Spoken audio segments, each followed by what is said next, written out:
Baik, Assalamualaikum warahmatullahi wabarakatuh. Perkenalkan, nama saya Muhammad Alfred Syihab dengan RP terakhir 141. Kami dari kelompok HRM kelompok 7. Di sini modul 1 saya mengerjakan, jadi saya akan mempresentasikan ya. Jadi saya mau mewawancari Bapak Endra Susila, beliau sebagai Principal Engineer di PT Geostika Utama. Lanjut ke slide selanjutnya. Tujuan pekerjaan dari engineer principal tadi adalah memastikan perencanaan dan pengawasan teknis proyek konstruksi berjalan dengan sesuai standar keselamatan, efisiensi, dan kualitas tinggi. Kedua, melakukan pengawasan langsung terhadap pekerjaan teknis dan memberi arahan kepada tim teknik. Aktivitas utama dari principal engineer yaitu menganalisis dan memverifikasi desain, struktur, dan laporan teknis. Kedua, memberikan pelatihan dan penilaian kinerja kepada staf teknik. Lalu selanjutnya ada tugas dan tanggung jawab dari principal engineer. Di sini ada tugas harian, periodik, dan tugas yang teratur ya. Saya wawancara ke beliau itu. Jadi kata beliau yang pertama pada tugas hariannya tuh beliau tuh meninjau dan memverifikasi desain struktur yang disusun oleh tim teknis. Yang kedua, beliau memberikan arahan teknis dan koordinasi harian dengan tim lintas disiplin.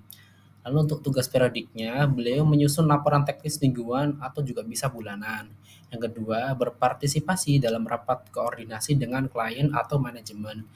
Lalu yang ketiga, untuk tugas tidak teraturnya, beliau menangani masalah teknis yang muncul di lapangan dan mengambil keputusan cepat untuk penyelesaian. Nah, jadi misal di lapangan itu ada sebuah kesalahan atau permasalahan, beliau itu bisa langsung menanganinya seperti itu. Selanjutnya pendidikan dan pengalaman untuk menjadi principal engineer. Jadi persyaratannya tuh gelar sarjana di bidang teknik sipil atau S1 teknik sipil, bisa juga menyantumkan lisensi profesional seperti IPM atau insinyur profesional media. Yang untuk pengalaman kerjanya lebih dari 10 tahun pengalaman di proyek desain dan konstruksi bangunan. Untuk keterampilannya mungkin hanya penguasaan software teknik seperti AutoCAD, SAP 2000 dan ETABS seperti itu. Selanjutnya ada tanggung jawab dan keputusan dari manajer teknik. Tanggung jawab utamanya itu yaitu beliau mengawasi dan mengarahkan kegiatan teknis dalam proyek. Yang kedua, beliau melakukan quality control terhadap desain dan laporan teknis. Yang ketiga, selanjutnya keputusan yang diambil. Jadi memiliki kewenangan untuk membuat keputusan teknis terkait dengan desain dan metode pelaksanaan proyek. Selanjutnya ada kondisi kerja dan lingkungan manajer teknik. Jadi lingkungan kerjanya ini dia bisa hibrid lingkungannya, sebagian besar itu di lapangan, terkadang juga di kantor untuk perencanaan dan dokumentasi saja. Untuk kondisi lingkungan tuh biasanya tuh berdebu, panas, dan kebisingan, dan kondisi cuaca yang buruk di lapangan seperti itu. Selanjutnya ada keterampilan dan atribut yang diperlukan. Jadi untuk keterampilan diperlukan adalah kemampuan komunikasi dan kepemimpinan yang baik. Yang kedua ada ketelitian dalam menganalisis desain dan teknik. Yang ketiga ada kemampuan bekerja di bawah tekanan juga. Untuk atribut fisik dan karakteristik itu tidak diperlukan atribut fisik khusus, namun kemampuan dalam manajemen stres itu sangat diperlukan, kata beliau seperti itu. Untuk tantangan dan keberhasilan, tantangan dihadapin oleh principal engineer itu adalah perubahan desain mendadak dan keterlambatan material. Jadi kadang ada klien yang tiba-tiba untuk meminta desain diubah seperti itu.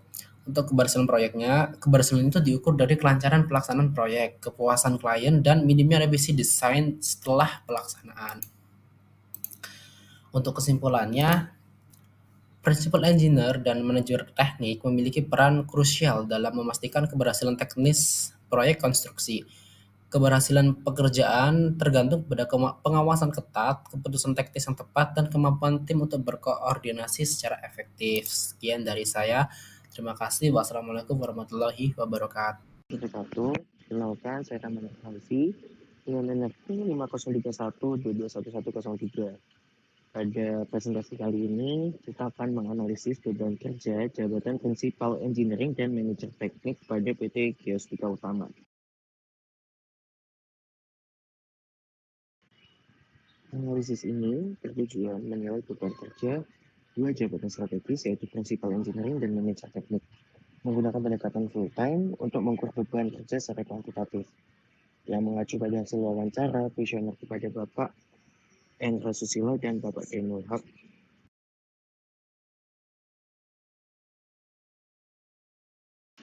Untuk perhitungan waktu kerja produktif, yaitu hari kerja efektif dalam 1 tahun adalah 219 hari, jam kerja bersih per harinya adalah 7 jam. Total waktu efektif ada di 1.533 jam. Waktu produktif adalah 80% dari waktu efektif, jadi hasilnya adalah 1.226,4 jam.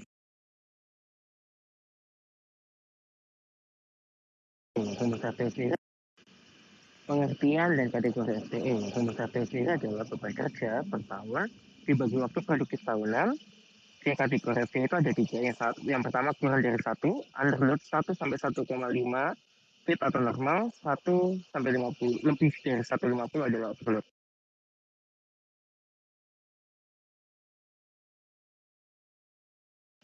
FTE Principal Engineering yang kita wawancarai adalah Pak Indra Susilo dengan jabatan Principal Engineering. Jam kerja tahunan kurang lebih di 2016 jam. FTE-nya 2016, jadi dibagi pakai rumus yang tadi 2016 dibagi 1.226,4 menghasilkan 1,64. Yang hasilnya harusnya overload tapi tulisnya 1, jadi nanti akan kita konsum kembali. Pekerjaannya cukup kompleks, yaitu kayak briefing harian dan pengaturan sistem bulanan.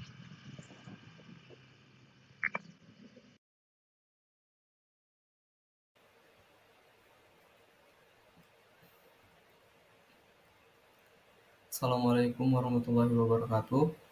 Perkenalkan, nama saya Arif Budi Tomo dengan NRV 148. Jadi, di sini narasumber kami yaitu bernama Pak Dainul Haq. Beliau berjabatan sebagai manajer teknik dan jam kerja tahunan beliau adalah 2016 jam. Untuk FTE beliau yaitu 1,64, jadi termasuk overload, dan tugas dominan beliau yang pertama adalah pengawasan harian tim teknis 22 kali per bulan dalam 6 jam per sesi. Selanjutnya ada diskusi dengan engineer dan principal engineer, dikerjakan mingguan selama 5 jam per sesi, dan ada evaluasi KPI bulanan dilakukan selama 2 kali per bulan dan 8 jam per sesi. Selanjutnya ada analisis kuesioner Principal Engineer, jadi tugas teknis strategis dan berdampak jangka panjang, misal evaluasi sistem arsitektur.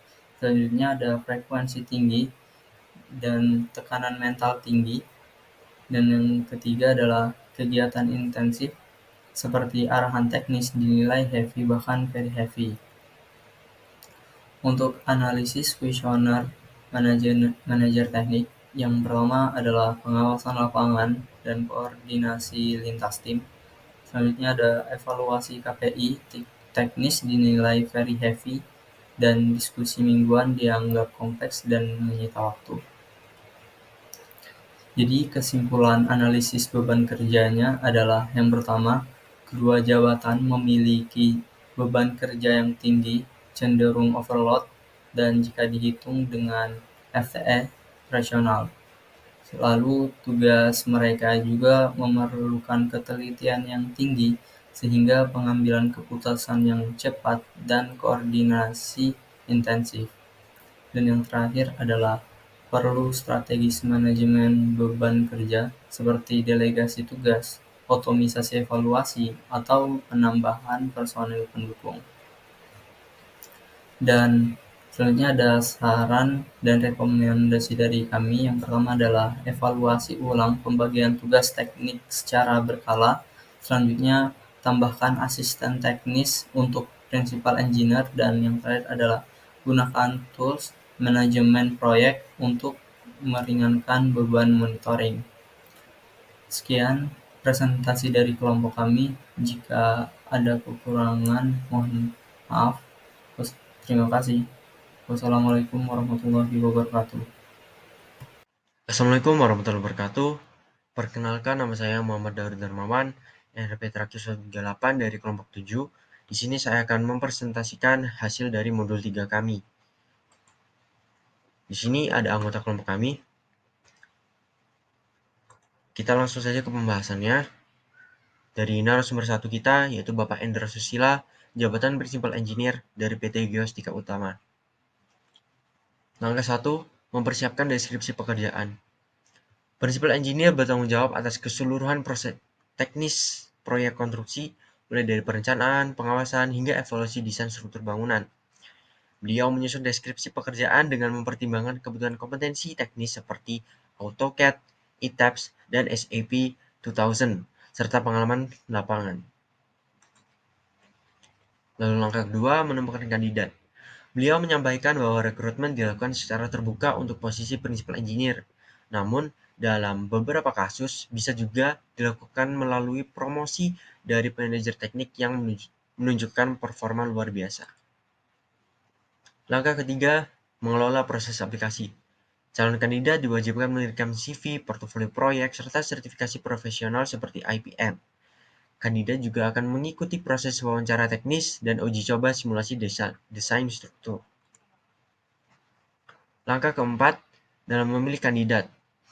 Seleksinya mencakup tes teknis struktur, presentasi proyek sebelumnya, serta masa percobaan di mana kandidat harus menunjukkan kemampuan membuat keputusan teknis yang kritis.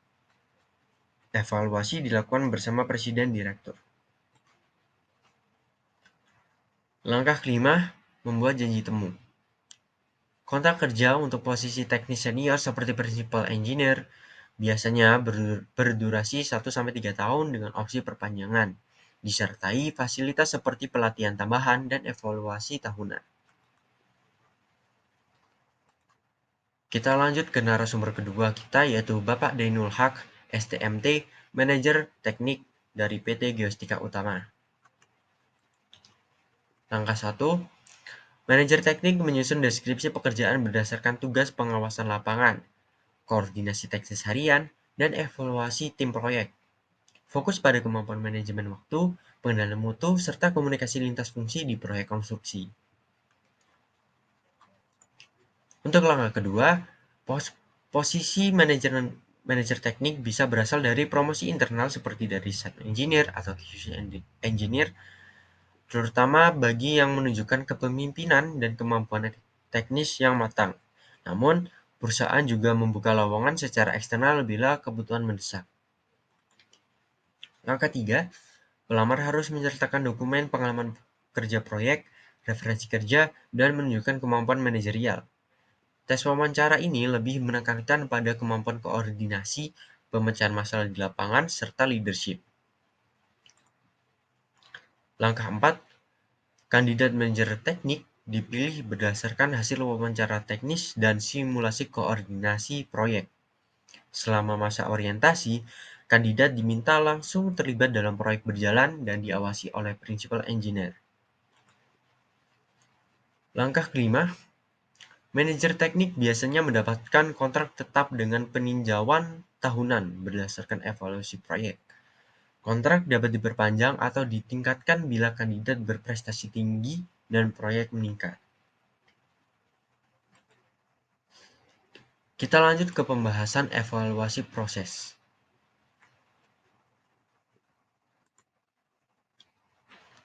Pertanyaan pertama, apakah metodenya hemat biaya? Apakah metode-metode tersebut sesuai dengan anggaran? Jawabannya adalah metode kombinasi promosi internal dan rekrutmen terbuka dianggap cukup efisien.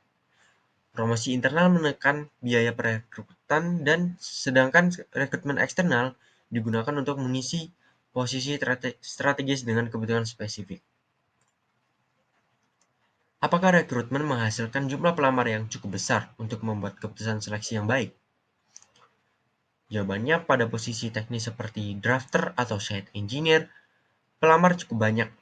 Namun, untuk posisi seperti principal engineer atau manajer teknik, pelamar lebih selektif karena memerlukan pengalaman dan kualifikasi khusus. Apakah pelamar memenuhi syarat untuk pekerjaan tersebut? Mayoritas pelamar posisi teknis memenuhi syarat dasar, namun proses seleksi tetap menekankan kualitas dan kesesuaian dengan budaya kerja proyek yang dinamis. Pertanyaan selanjutnya, berapa banyak pelamar yang harus dihasilkan oleh perusahaan untuk mendapatkan karyawan yang baik?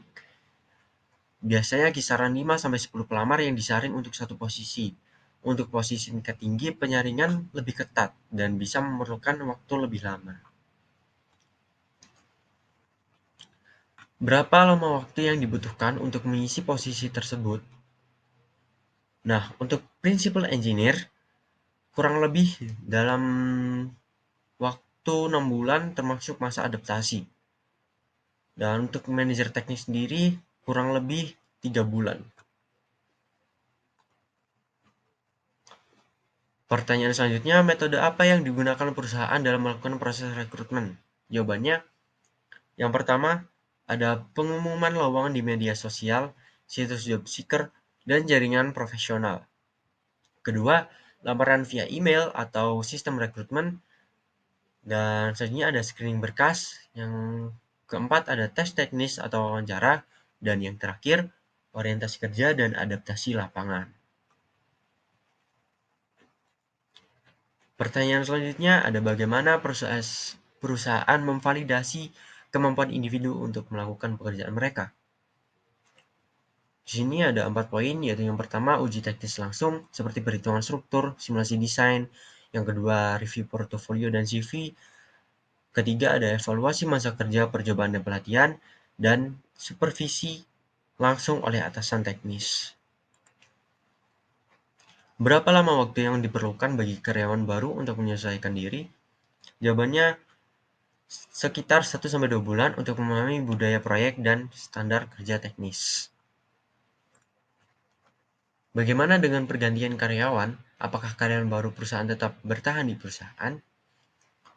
Di sini narasumber menjawab, selama performa baik dan proyek berlanjut, banyak karyawan bertahan atau dipromosikan. Namun tingkat retensi tetap bergantung pada dinamika proyek dan beban kerja. Baik, sekian dari saya.